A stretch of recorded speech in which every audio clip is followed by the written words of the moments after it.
Hey guys, chapter 21. Here we go. It would work. They could make it work. Jonas told himself again and again throughout the day. But that evening, everything changed. All of it. All the things that they had thought so meticulously fell apart. That night, Jonas was forced to flee.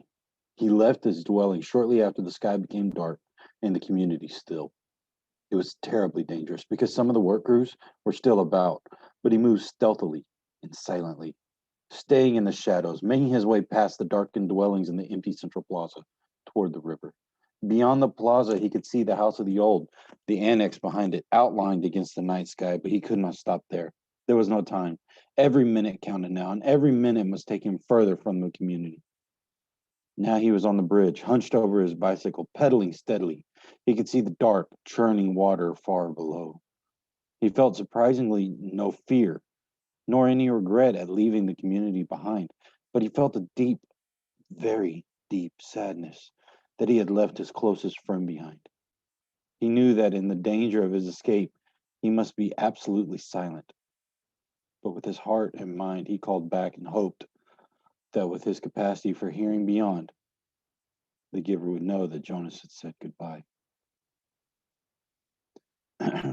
It had happened at evening meal.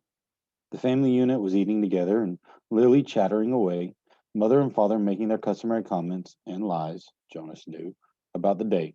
Nearby, Gabriel played happily on the floor, babbling his baby talk, looking with glee now and then towards Jonas, obviously delighted to have him back after the unexpected night away from the dwelling.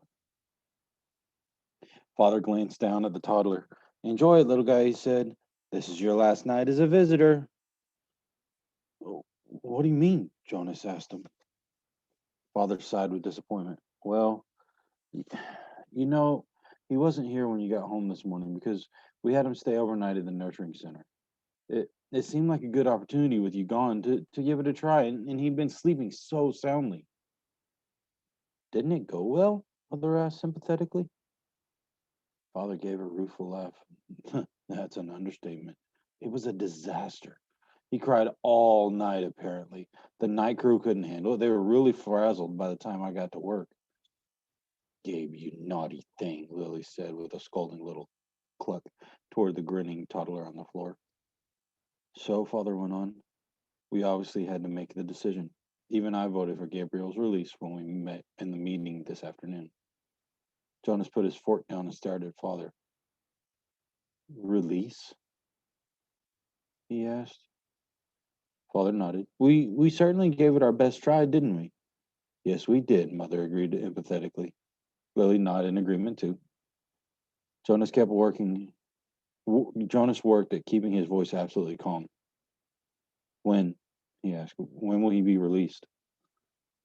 First thing tomorrow morning. We have to start our preparations for the naming ceremony, so we thought we'd get it taken care of right away. It's bye bye to you, Gabe, in the morning, he had said with his sweet sing song voice. Jonas reached the opposite side of the river, stopped briefly, and looked back. The community where his entire life had been lay behind him now, sleeping, and at dawn the orderly, disciplined life he had always known would continue again without him. The life where nothing was ever expected or inconvenient or unusual. The life without color, pain, or past. He pushed firmly again at the pedal with his foot and continued riding along the road. It was not safe to spend time looking back. He thought of the rules he had broken so far, enough that if he were caught now, he would be condemned. First, he had left the dwelling at night, a major transgression. Second, he had robbed the community of food, a very serious crime. Even though he was taken was leftovers set out on the dwelling doorsteps for collection. Third, he had stolen his father's bicycle. He had hesitated for a moment standing beside the bike port in the darkness, not wanting anything of his father's, and uncertain as well whether he could comfortably ride a larger bike when he was so accustomed to his own. But it was necessary because it had a child seat attached to the back. And he had taken Gabriel too. He could feel a little nudge of the head on his back, bouncing gently against him as he rode. Gabriel was sleeping soundly, strapped to his seat. Before he had left the dwelling, he had laid his hands firmly on Gabe's back and transmitted to him the most soothing memory he could: a slow swinging hammock under palm trees on an island someplace, at evening, with rhythmic sound of a languid water lapping hypnotically against the beach nearby. And as the memory seeped from him to the new child, he could feel Gabe's sleep ease and deepen. There had been no stir at all when Jonas lifted him from the crib and placed him gently into the molded seat. He knew that the remaining hours of night before they could be aware of his escape. So he rode hard, steadily, willing himself not to tire as the minutes and the miles passed. There had been no time to receive the memories he and the giver had counted on of strength and courage. So he relied on what he had and hoped that it would be enough. He circled the outlying communities, their dwellings dark. Gradually, the distances between communities widened. With longer stretches of empty road, his legs ached at first, and then as times passed, they became numb. At dawn, Gabriel began to stir. There were isolated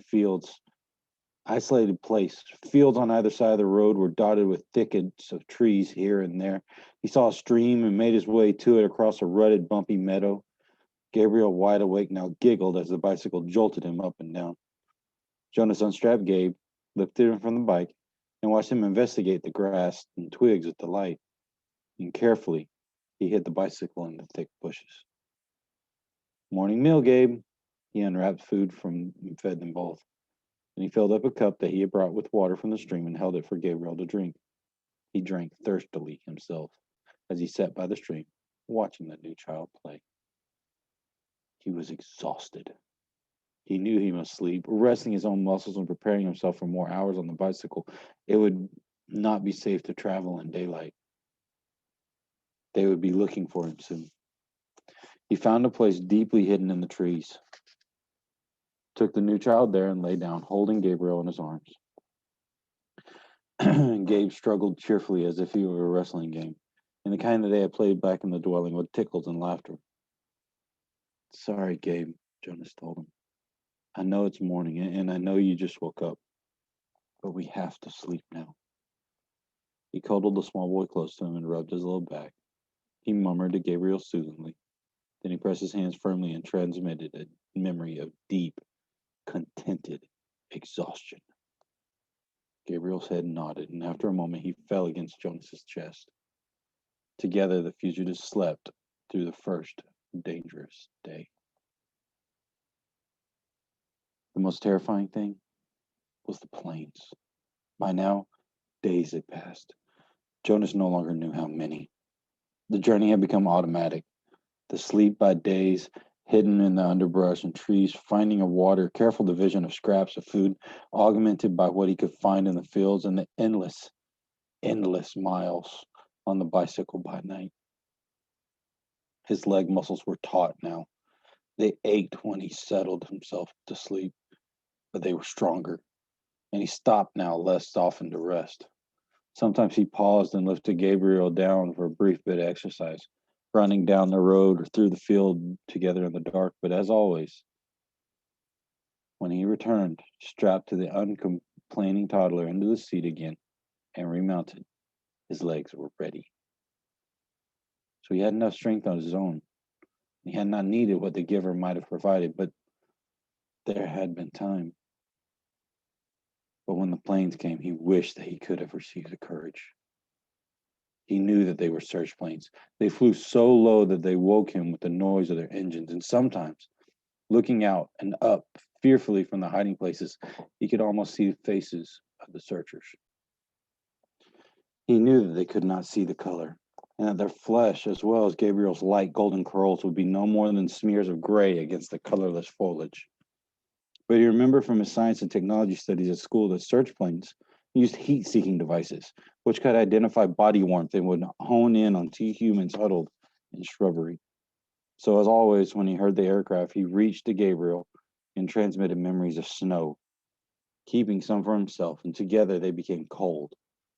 And when the planes were gone, they would shiver, holding each other until sleep came again.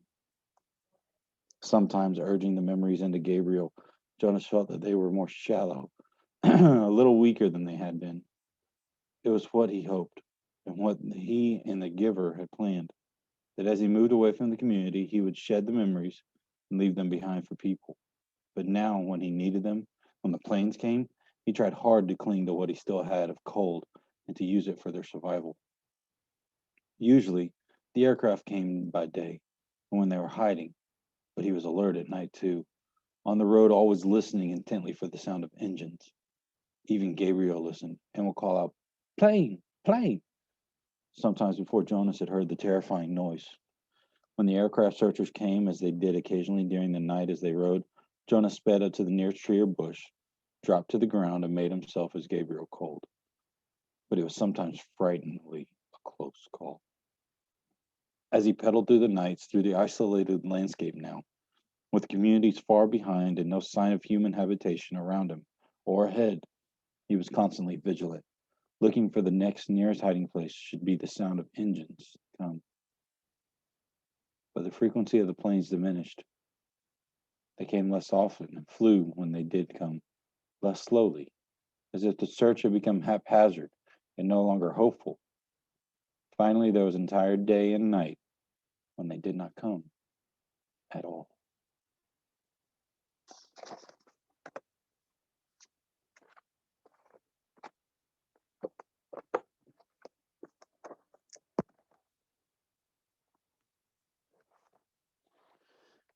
In chapter 21, question 1. Why did the plans change? What made them change the plans? They had this whole plan that he was going to hide in the car and then they were going to get as far away as they could and then he was going to take off on his own. But what made him change the plan? Number 2, how did he know they were looking for him? How did he hide? What did he do? Number 3, what happened to his memories? All right, guys. See y'all next chapter.